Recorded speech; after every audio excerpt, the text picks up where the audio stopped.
Who has heard of Grover Cleveland?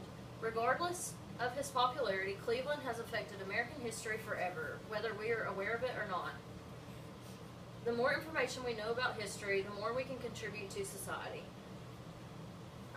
Because the average American knows so little about Grover Cleveland, I believe it is our responsibility as Americans to learn what we are unaware of. Today I would like to inform you of the life events of Grover Cleveland inside and outside of the White House. He was born on March 18, 1837 in Caldwell, New Jersey. He was one of 9 children, and when his father, a Presbyterian minister, passed away when he was only 16, Cleveland felt obligated to put off his education and help support his family.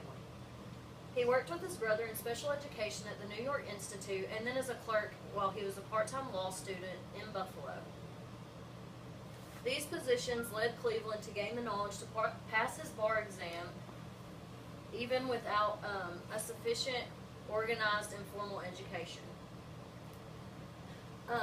Grover Cleveland is the only president that served 2 consecutive terms, and he was the only person to get married inside of the White House.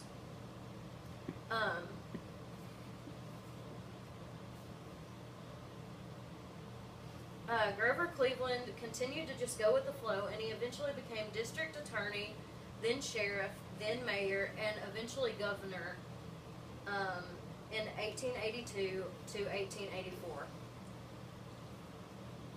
While he was governor, he earned the nickname Uncle Jumbo.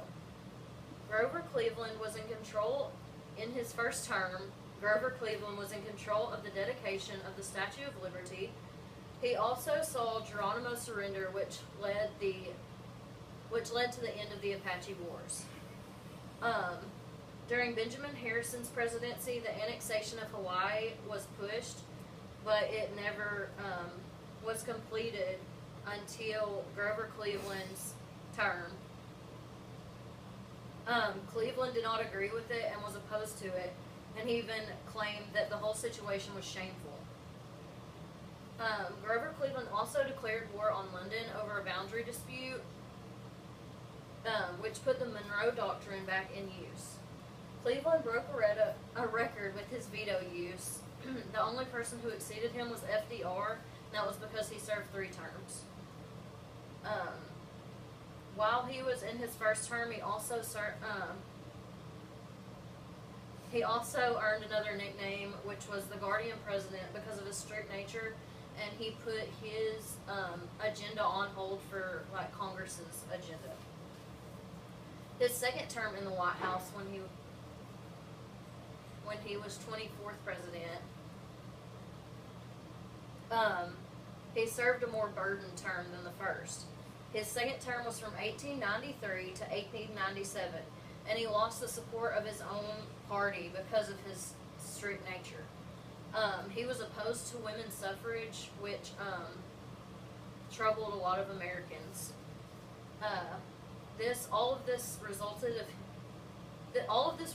in him leaving the White House on March 4th, 1897.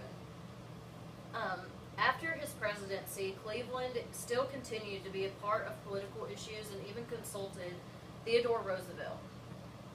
Cleveland began to suffer from heart problems and other illnesses from old age and eventually died on June 24th, 1908. In summation, Grover Cleveland's decision, roles, and records impacted America during his lifetime and even after. Now that we know who is responsible for these specific decisions, we hold more knowledge about at least one more president than we did before, and we know we are now more informed about our country's history. Grover once stated, "Someday I will be better remembered," and now he is.